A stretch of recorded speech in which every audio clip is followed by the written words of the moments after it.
샬롬, 먼저 하나님의 나라와 의를 구하는 하루가 되시기를 축복합니다. 오늘 함께 나눌 말씀은요, 로마서 3장 21절에서 31절이고 저는 22절, 24절 읽겠습니다.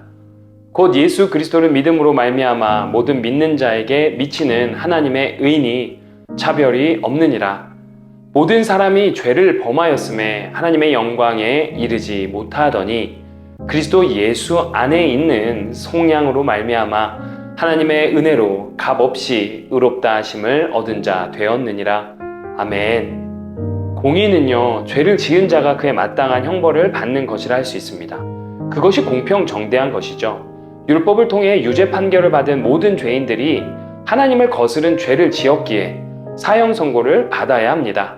그런데요, 하나님은 이 벌을 자신의 독생자 예수 그리스도가 대신 받게 하셨습니다. 그리고 예수님께서는 기꺼이 그 순종의 길을 걸어가셨습니다. 이제 그리스도를 믿는 사람이라면 누구든지 그의 죄를 용서하시고 무죄 판결을 내리시며 의롭다고 하십니다. 이것이 하나님의 의, righteousness입니다. 율법을 지키거나 올바르고 곧게 산다고 해서 의롭게 되는 것이 아닙니다. 그것은 성령께서 우리에게 허락하신 믿음으로 의롭다고 인정받는 것입니다. 그러하기에 우리의 어떠한 공로도 존재하지 않는 것이죠.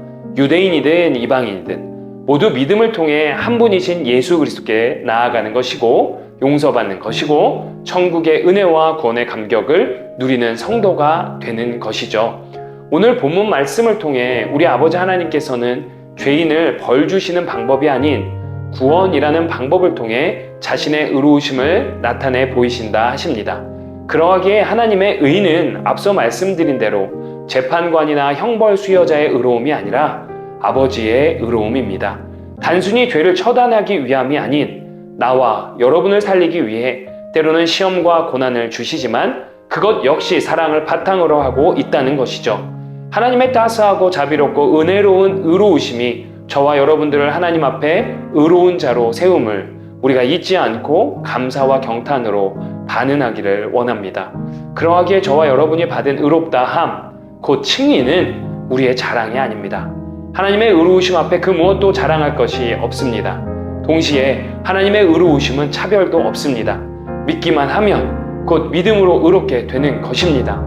율법이 아닌 예수 그리스도의 피값으로 값없이 의롭다함을 받았으니 우리가 자랑할 게 전혀 없고 유대인들이 그토록 자랑스러워하는 할례 여부와도 관계가 없는 것입니다. 자, 그렇다면 구원받은 백성 안에서 누가 더 잘났고 아니고 할 것도 없고요. 교만함이나 차별은 있을 수도 없는 것입니다. 제가 매일 여러분들께 고백하는 말 아시죠? 당신은 참 소중합니다. 있잖아요. 이 말은요, 바로 오늘 여러분들과 나눈 로마서 말씀에 근거하는 것입니다. 예쁘고 잘생겨서 돈이 많고 능력이 많아서 사회적으로 영향력이 있어서가 아니라 주 예수 그리스도의 피값으로 구원받고 의롭다 칭함을 받은 자들이기에 고결하고 소중한 것입니다. 우리 서로를 그렇게 바라보며 사랑하고 존중하고 세워주기를 소망합니다. 내가 귀하면 남도 귀한 것이죠. 아무쪼록 오늘도 우리에게 베푸신 하나님의 사랑과 은혜, 자비를 기억하며 나 먼저 사랑하고 내 이웃을 내 몸과 같이 사랑하는 저와 여러분 모두 되시기를 주님의 이름으로 축복합니다. 우리 다음 시간에 만나요. 샬롬.